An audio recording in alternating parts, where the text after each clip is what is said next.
2019లో ఈ రాష్ట్రంలో ఒక పార్టీ వచ్చింది. మీరందరూ కూడా ఆలోచించారు. ఒక్క ఛాన్స్ అన్నాడు. అందరూ ఏమారారు. పర్వాలేదు, సిబిఎన్ బాగానే చేస్తున్నాడు, బాబు గారు బాగానే చేస్తున్నారు, ఒక్కసారి ఇస్తే ఏదో పొడస్తాడనుకుంటే కుమ్మి కుమ్మి బాధుడే బాధుడు. అవునా కాదా? నరుకుడే నరుకుడు. అంటే ఎందుకు నేను ఈ మాట వాడుతున్నానంటే రాజకీయాల్లో కొన్ని విలువలు ఉంటాయి. నేను 45 ఏళ్ళ నుంచి రాజకీయాల్లో ఉన్నా. నేను ఎప్పుడు ముఖ్యమంత్రి అయినా ఒక ప్రాజెక్ట్ కట్టాలి, ఒక ఇండస్ట్రీ తేవాలి, ఒక రోడ్ వేయాలి, మన పిల్లలకు ఉద్యోగాలు కల్పించాలి, మీ జీవన ప్రమాణాలు పెరగాలని చెప్పి ఆలోచించాను. అదేవిధంగా మీరు ఒకసారి చూస్తే 14-19 5 సంవత్సరాల్లో 12,500 కోట్ల రూపాయలు రాయలసీమ ప్రాజెక్టుకి ఖర్చు పెట్టిన పార్టీ తెలుగుదేశం పార్టీ అని చెప్పి మీకు తెలియజేస్తున్నా. రాయలసీమ గురించి మాట్లాడతారు, కులాలని రెచ్చగొడతారు, మతాలని రెచ్చగొడతారు. నేను అడుగుతున్నా, మీరు 5 ఏళ్లుంటే కనీసం 2,000 కోట్ల రూపాయలు ఖర్చు పెట్టాలని మనస్సు మీకు రాలేదు. ఎవరు రాయలసీమకు మంచి చేశారో మీరు అర్థం చేసుకోవాల్సిన అవసరం ఉంది. మాటలు చెప్పడం చాలా ఈజీ. నేను ఆ రోజు ఈ కాలువలు చూసిన తర్వాత ఈ కాలువలు చాలవని 2018లో కాలువ వెడల్పు చేయాలని 3,850 క్యూసెక్స్ నీళ్లు పోవడానికి కాలువలన్నీ వెడల్పు చేయడానికి టెండర్లు పిలిచాను. కొత్త పార్టీ వచ్చింది, టెండర్లు క్యాన్సిల్ చేశారు, చేసి గొప్పలు చెప్పారు. 2,000 కాదు, 3,800 కాదు, నేను 10,000 క్యూసెక్లు తీసుకెళ్తానని చెప్పి మాట్లాడి తమ్ముళ్ళు 10 పైసలు ఖర్చు పెట్టిన వాళ్ళని ఏమనాలని నేను అడుగుతున్నా. వీళ్ళు ఫేక్ పార్టీ అవునా కాదా మీరే ఆలోచించమని అడుగుతున్నా. హంద్రీ నీవా పైన ₹1 పెట్టారా తమ్ముళ్ళు అని మిమ్మల్ని అడుగుతున్నా. కడాన మీరు ఒక్కసారి చూస్తే కుప్పంలో ఒక పెద్ద డ్రామా వేశారు. కాలువలో నీళ్లు లేవు, సినిమా సెట్టింగ్లు తయారు చేశారు, షూటింగ్ ప్రారంభమైంది. నీళ్లు వచ్చినట్టు ట్రాక్టర్లు తీసుకొచ్చి ట్యాంకర్లు తీసుకొచ్చి నీళ్లు వదిలిపెట్టి వీళ్ళు వెళ్ళంగానే నీళ్లు ఇంకిపోయినాయి.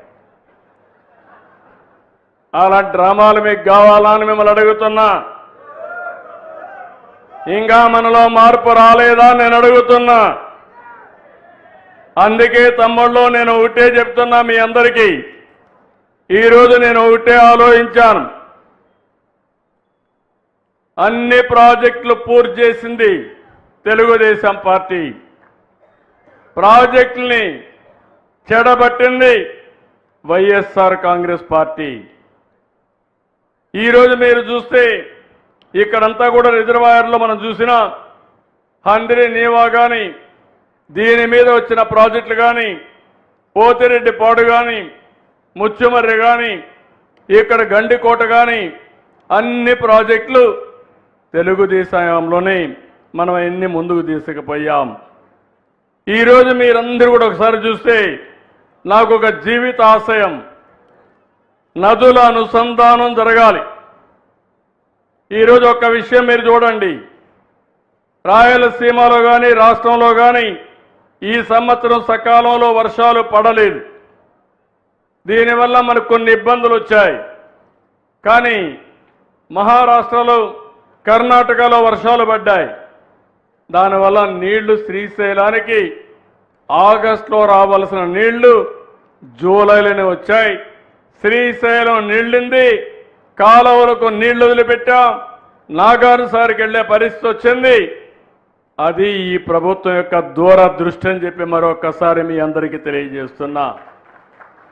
ఇంకో పక్క మీరందరూ ఆలోచిస్తే ఈరోజు పోలవరం ప్రాజెక్టు ఉంది, రాష్ట్రానికి జీవనాడి. పోలవరం ప్రాజెక్టు పూర్తి చేసి నదుల అనుసంధానం చేసుకోగలిగితే ఈ రాష్ట్రంలో కరువు అనే మాట రాదు. అందుకే ఈ ప్రభుత్వం ఆలోచిస్తున్నాం. దాంట్లో మొట్టమొదటి విడతగా మీరు చూస్తే పట్టిసీమ లిఫ్ట్ ఇరిగేషన్ పెట్టి నాగార్జున సాగర్ ద్వారా వాడే నీళ్లన్నీ కూడా శ్రీశైలంను పొదుపు చేసుకుని కృష్ణా డెల్టాకి నాగార్జున పట్టిసీమ నీళ్లు ఇచ్చాం. ఆ 120 టీఎంసీ నీళ్లు రాయలసీమకి ఇచ్చాం. అదే నాకు ఆనందం. అది చూసినప్పుడు అనిపించింది, పోయిన సంవత్సరం మీరు చూశారు, రాయలసీమలో ఉండే అన్ని జలాశయాలు కళకళలాడుతున్నాయి. ఈసారి వర్షాకాలం కంటే ముందుగా 50% జలాశయాల్లో నీళ్లుండే పరిస్థితి వచ్చింది.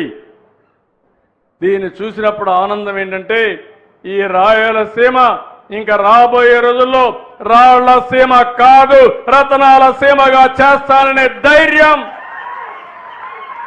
ఈ ప్రభుత్వానికి వచ్చింది.